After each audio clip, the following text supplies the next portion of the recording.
The style of garden that we chose to study was the Dutch style garden. Firstly, I will discuss the historical culture behind how the Dutch garden style came to be. Dutch gardens of the 17th century were initially shaped by the Italian Renaissance style. This style emphasized order, symmetry, and proportion. Early Dutch gardens were laid out in a very formal and geometric manner, and the influence of the Italian Renaissance gardens, known for their ideals and integration of nature into architecture, was evident in many of the early Dutch gardens.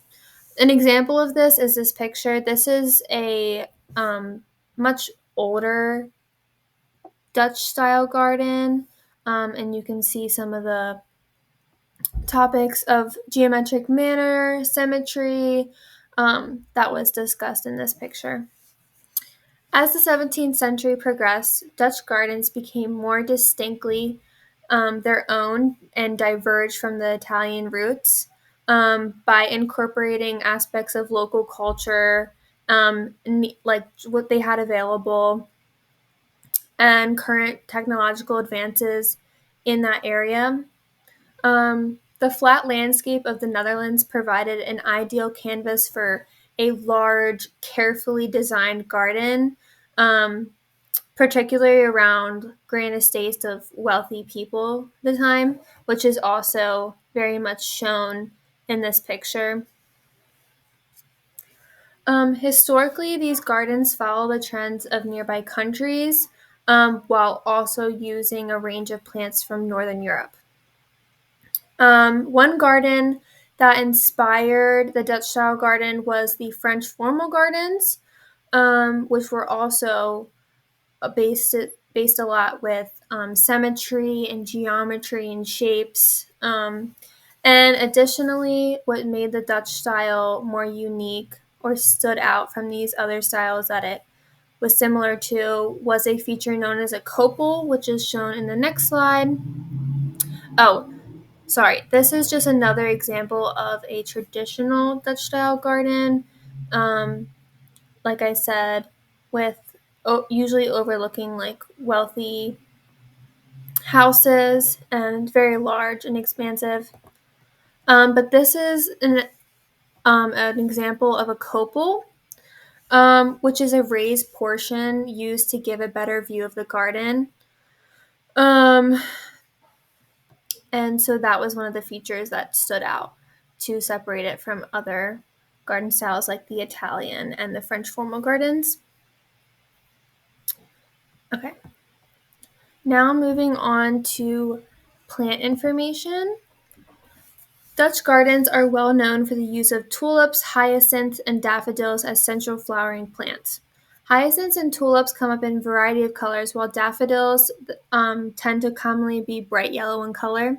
This is due to the popularity of the Dutch master daffodil that is most commonly used in the Dutch garden style.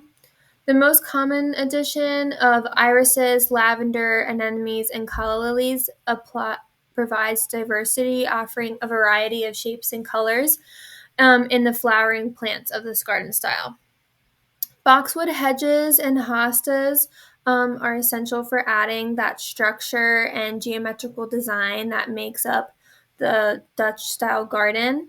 Um, it definitely helps create a sense of order and balance in the garden and provides contrast as well from the very bright flowering plants that are present.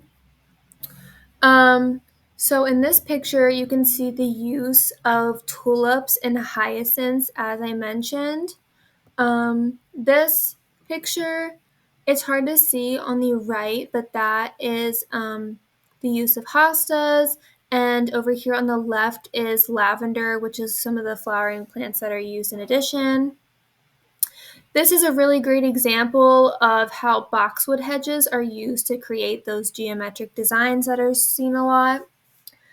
And then to get into more of the garden type explanation, again, as we previously mentioned, the Dutch gardens are well known for their geometric pattern, but also their water features and their vibrant colors. Geometric patterns are created in Dutch gardens by creating shapes using pathways and also those hedges, as you see.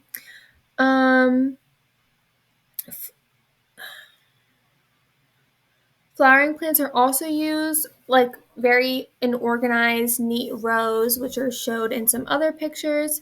But water features are another key characteristic of Dutch gardens. This includes canals, reflecting pools, and fountains. They are all commonly included. Um, they're typically like a very specific shape if it's a fountain or a reflecting pool. This is another example of the bright flowering plants with the use of lavender and tulips, along with those boxwood hedges. And this is an example of a reflecting pool. And right here is an example of those canals.